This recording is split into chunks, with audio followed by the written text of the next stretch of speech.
One of the things I love about Alma Thomas's paintings is that they spark all of my senses. So of course I'm looking at something, so my eyes are engaged. But when I look at Alma Thomas's paintings, I also can sort of feel the warmth of the sun that day, or feel sort of the wind as it rustles through the leaves. I can kind of hear what it sounded like to be with nature in that moment. It's so important to be creative. Alma Thomas said that to create is to give form to what is inside of us. We all have potential inside of us. We all have something unique to say that no one else can say. By allowing ourselves the space and the freedom to be creative, the possibilities are endless. Something felt was missing in my art, and it wasn't until I decided to use part of my cultural heritage and background and family, which is Hispanic, especially my father's side, and kind of that Mexican family, that my art really became fun again, in a sense, and the kind of art that I wanted to do. When you think creatively, you're problem solving creatively, and that's what you want. We need more problem solvers in the world, you know. So art or music or poetry or writing or whatever it is that you enjoy doing. Maybe you're even creative in the kitchen, right? You love to cook and create your own recipes. It doesn't matter. It's like being a creative person is just one of the most important things you can learn in an education.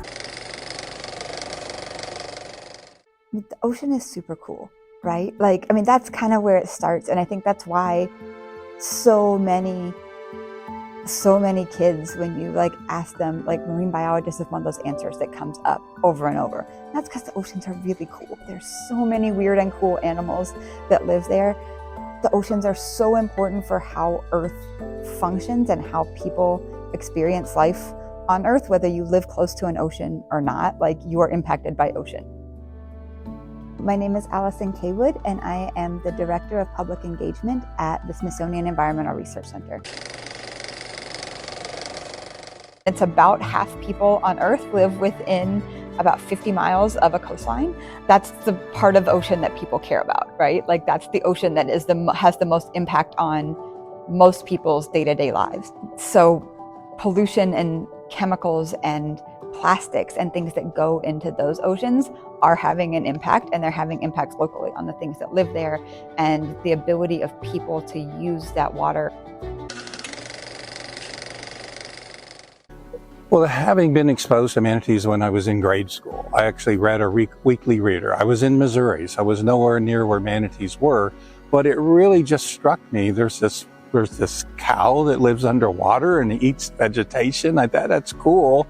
I want to learn more about that. And I did learn more. And really, as soon as I could finish graduate school in Missouri, I came to Florida, volunteered to start working on their behalf. And again, part of it was that I identified with the harm that they were experiencing. They were being cut. The very first part of a manatee I saw underwater was a big scar on its side before I could even see the whole manatee. And that just really struck me, is that they need someone to really defend them and advocate for them. And from there, I really used my background as an aquatic biologist, but also just my desire to reach out and meet new people and bring them a part of that cause. I remember when I was doing restorative work, and I'm just going to be very honest about this. Like, I was in Pittsburgh on a job, and it was late, and I had to go get dinner. And I remember walking down the road, and there was like about 4 young Black guys heading towards me. And I remember thinking, like, there was a time in my life where I would have been scared, you know. But I'm not scared anymore because I work with kids like this all the time. Like, I know exactly who these kids are now. Like, I love these kids. But it was really sad to me because when they walked by me, it was almost like I thought I saw a look in their eyes that they were scared of me. You know, and it was just such an eye-opening thing. Like I used to be scared of that because it was all I did know. I was, you know, an arm's length away from the reality of what it actually was.